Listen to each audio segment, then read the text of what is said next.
I hear people say things all the time like, well, Bitcoin is like the thing that Bitcoin is going to do is it's going to return us to sort of responsible governance. And I don't really buy this because a lot of the constraints that Bitcoin places on governments were constraints that the gold standard created on governments, and the governments found ways around this all the time. In fact, like they used the gold standard to their advantage. When the British would go to war, they would suspend the gold standard, and then they would promise, once the war is over, we'll go back at the previous parity, and they did. But the reason that they did this is it allowed them a greater ability to finance the war, because what you're doing is like, people have a tendency to think, okay, you're going to go to war. You might want to pay for that with money creation. Well, that's true, but also at the same time, like you can't destroy your currency by paying for the war, because that creates a whole separate problem, and it also makes the funding unsustainable, right? If you have some sort of hyperinflation and nobody's willing to take your currency, then you're not going to be able to borrow. You're not going to be able to generate any revenue from, like there is a maximum amount of revenue that you can generate from money creation. And so if you resort to too much money creation, you're actually going to be on the wrong side of that revenue curve. And so as a government, what you would like to do is you would like to raise as much revenue possible through those means. But in the process, you have to anchor money demand so that you can prevent inflation from getting out of control. So like the British would promise to go back at the previous parity. Well, why was that valuable? It was valuable because you knew any period of inflation that happened during the war would be offset by a period of deflation after the war. And so that sort of anchors people's expectations, where they're kind of like, okay, well, this is going to be a turbulent time, but, when this is over, like, we'll return to gold at the previous parity. And so, there are people who are willing to continue to hold those banknotes all through the war. And, they might not be willing to if there was no promise of going back. So there are lots of ways that they sort of manipulate the system to create ways around these kinds of constraints. And so I'm not sure it's as easy as just saying, well, Bitcoin is scarce, and so it will put a limit, especially if states start to sort of adopt this. Well, they adopted the gold standard. They co-opted the gold standard. Is there a slight difference here in that with the gold standard, the price can be set or fixed by government, but on a Bitcoin standard with something that is globally liquid, can be instantly bought or sold in multiple markets, that the price is really actually set by the market itself. It's harder to fix, and it's more of a bottom-up standard on a Bitcoin standard than a top-down from gold. Well, I would say that this gets back to the difference between real versus nominal. So what I mean is the governments were setting the price. So if I define like $1 as equal to 1/20th of an ounce of gold, then an ounce of gold is just $20. And so, that's the official price of gold, but that's a nominal price. So when there's a gold discovery or there's a change in the demand for gold, supply and demand says that prices have to adjust. Well, the nominal price can't adjust because it's fixed by, the definition of the dollar, right? But the real price can change, and the real price can change by these other prices adjusting to it. So I don't know that it necessarily prevents that from happening. Also, like it also depends on what a world looks like. If, it also depends on what a world looks like if, there's widespread adoption of Bitcoin, right? If states start adopting Bitcoin, what's to stop them from saying that $1 is now, $1 is just now worth 6,000 sats or something, and that's that's how they define the unit of account. But they have tried that in places like Lebanon, Argentina, but you get black markets for money anyway, and I feel like Bitcoin makes black markets for money even easier. So I think maybe we're talking about two different things. Okay. So because if you try to, because what's going on, for example, in Argentina is like they will say like, 1 peso is equal to $1 or something. But people can see that they're printing too many pesos for this to be possible. And so then that starts to break down. The same sorts of things happened under the gold standard. And like, for example, in the United States, when like prior to the Federal Reserve, you had banks that were issuing their own currencies that were redeemable in gold. But there were discounts on these notes in certain places. And it was just based on the probability that, you were not going to get your money, or you weren't going to get your gold back if you presented this banknote at that bank. And so, I think like things like that, can always exist, but I think that's a separate kind of issue. Is that there's this issue of trying to wrestle with what does the state look like, and do central banks exist, and what are they doing if there's widespread adoption of Bitcoin? And I think that's a much harder question to answer than people think. Because if you have state adoption, what does state adoption look like? Does that just mean that they're holding some on their balance sheet? Does it mean that they're defining the dollar in terms of Bitcoin? All of those questions are really important for thinking through what the world looks like under those circumstances. And to you, therefore, what is Bitcoin and what can it be? Like, do you think of it as a commodity? Do you think of it as a potential reserve asset? Some Bitcoiners think it could be all money. So, or is it just its weird own thing? No, I think that I think it's a little bit of a lot of things, actually. I really still like, I know that it's fallen out of favor, but I really do still like the digital gold analogy, because in a lot of ways it is just like a commodity like gold, but because it's digital, it has a lot of advantages over gold. And you can take ownership of it very easily. You can transfer it very easily without having to physically present anything to somebody.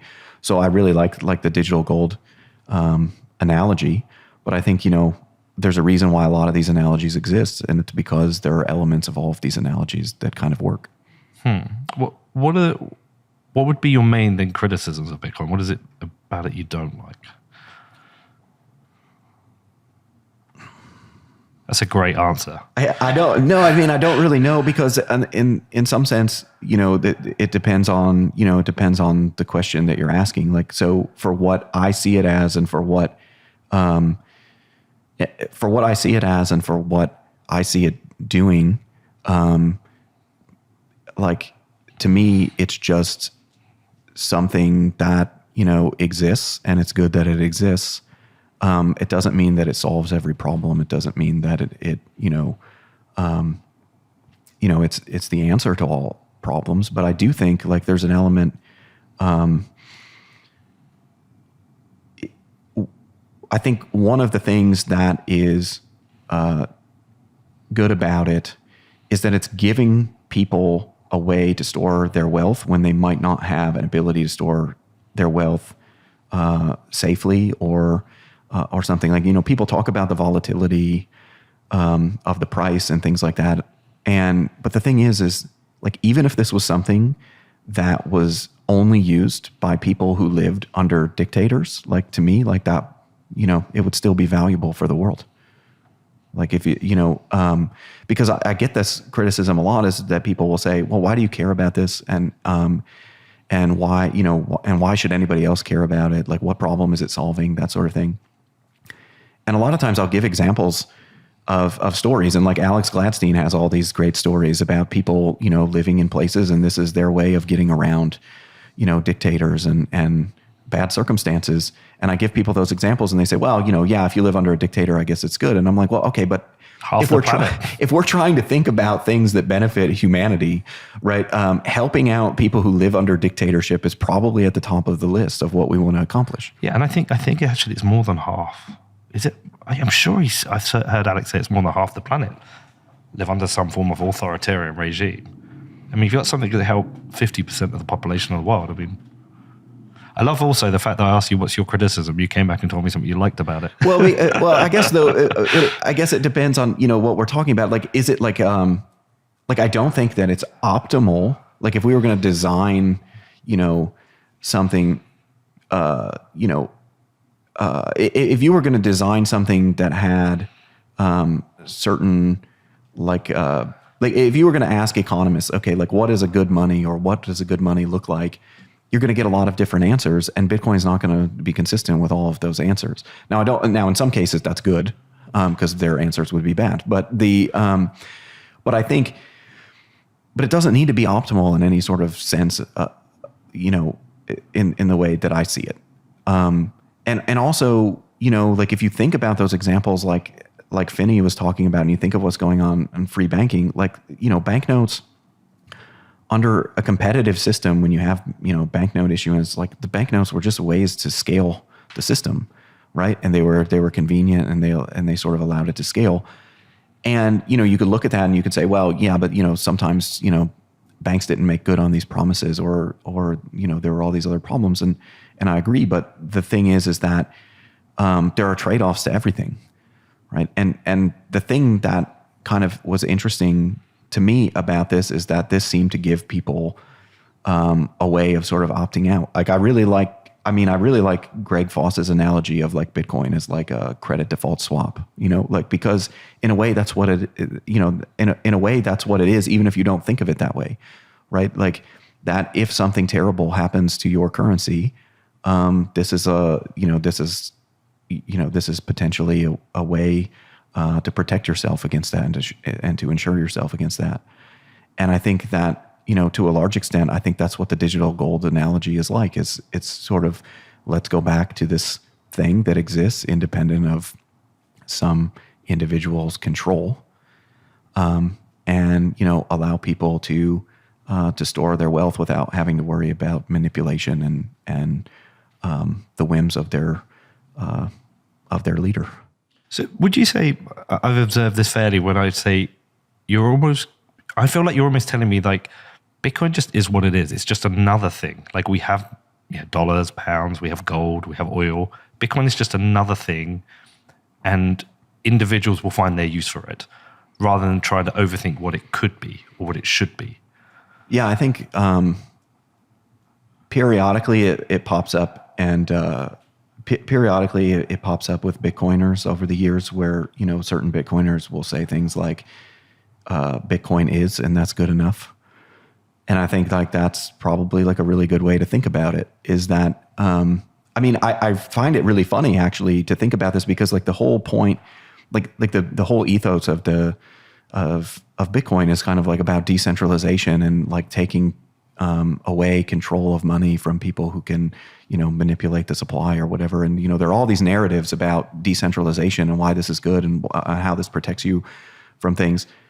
But then a lot of the discussion is sort of about, well, like, how can we just make this something that already exists in our world, but maybe just better or something like that? Or how can we integrate this into everything that we already do? And, and sort of thinking about what that looks like. I just think it's too hard to think about what that looks like. And so to me, I would rather just think about what it is, what it does, and, and things like that. That's good enough. Does it come up when you're teaching? Yes, it generally comes up at some point, because people know that I write about it. Okay. So I have students who stop by my office and, like we'll say, like sometimes it's because they want to write like a undergrad thesis or something. And they say like, hey, I've got this idea and I see that you work on this. Maybe you want to like talk to me about it. Sometimes I just get students to just show up because they want to talk to somebody about it, and they just see that, and that I write about it and assume that this is a friendly face to talk to, I guess. But that sounds like private conversations. Does it come up when you're teaching a class? Is it integrated in? When I teach money and banking, I teach about Bitcoin. Okay. We usually spend I would say the last 2 weeks on thinking about Bitcoin in the context of everything else that they've learned. So in money and banking, they learn a lot about how the monetary system works, how the financial system works, how we got here, right? Like what did the monetary and financial system used to look like? How do banks operate? How do we think about financial crises, that sort of thing. And then we kind of get to the end, and I kind of just explain what it is and how it works. And then I say, okay, so let's think about various aspects of what we talked about. What are the costs and the benefits? A lot of mainstream economists are very dismissive of Bitcoin. Why do you think that is? Why do you think there's some people really struggle with it? It's hard to know. I think part of it is just like being something new is actually really, it's kind of just like an impediment, because I think especially early on, lots of people were like, why do you want to write about this? Why do you care? Like, it's like a fad kind of thing.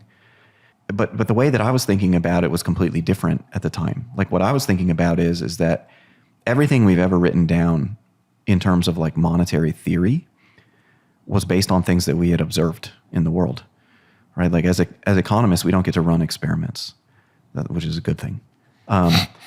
But everything, so every model we have is based on, if you're going to write down a model of like how commodity money works, well, you can look at the gold standard and you have some idea of how the gold standard worked, and you can, and so like your theory is informed by these things you've already observed. And for me, like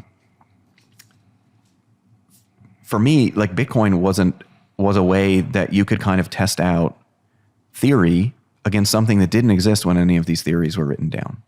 And in particular, like there was a paper written by a guy named Ben Klein in the 70s, and it was about the competitive supply of money.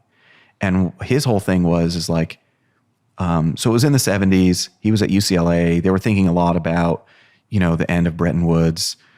And they were thinking a lot about, competition in money and things like that. But one of the difficulties is, would this be competition in like fiat money? So like, how would you have any sort of competitor to the US dollar or the British pound or something like that? If it was, backed by gold or something, because the government could always just say like, no, that's not money or something. And so Klein's paper was all about like, could you have a competitive supply of fiat money? And the sort of interesting thing about the paper is that you think that the obvious thing that somebody would say is like, no, like clearly you couldn't have this because you would just have, there's no constraint on note issuance, right? So everybody would just issue as, tons of money. And what Klein points out in that paper is like, well, that's not exclusively true, because you, by operating your bank and issuing money, like you're earning a profit. And so if you were to just print up a bunch of money and like just buy a bunch of stuff with it and make yourself wealthy, but then, the bank would go under because nobody would want to hold these notes anymore. And so maybe that profit motive would constrain you from printing too much. But his point was at the end of the paper was essentially like that to have this sort of a system where you have this non-redeemable money, as long as the present discounted value of all your future profits were greater than the benefit from just hyperinflating, then, you would just keep operating as normal. But the problem is that he says, but you have to trust that the bank could commit to doing that sort of thing. And so one of the things for me when I saw Bitcoin was that I saw it as kind of answering, like, it kind of solved Klein's problem, right? And it solved it in two ways. You don't have to trust an issuer. But then also like the supply is determined in the code. And so you can't change the supply. So you don't have to worry that somebody's just going to hyperinflate one day. And then it's all decentralized. So you don't have to worry about the person controlling the system just hyperinflates it all away. And so to me, like I saw the connections between Klein's paper and Bitcoin, because you have this asset, it's not redeemable for anything, right? And I just thought like, well, this is really fascinating because it relates to this kind of thing. And I think that when it comes to academics, a lot of them, I think like just maybe haven't thought about it in that way. I think some of them are kind of dismissive of it because they thought it was a fad. I think some of them are dismissive of it because they think that this is just like a giant bubble and people are going to get wrecked, and and so they just don't have any interest in it. And I think some people just think like this isn't solving a practical problem for me, so why should I care about it? And like I said, like it doesn't, like my interest isn't about it solving a practical problem for me. I could get by on the dollar system, just fine. But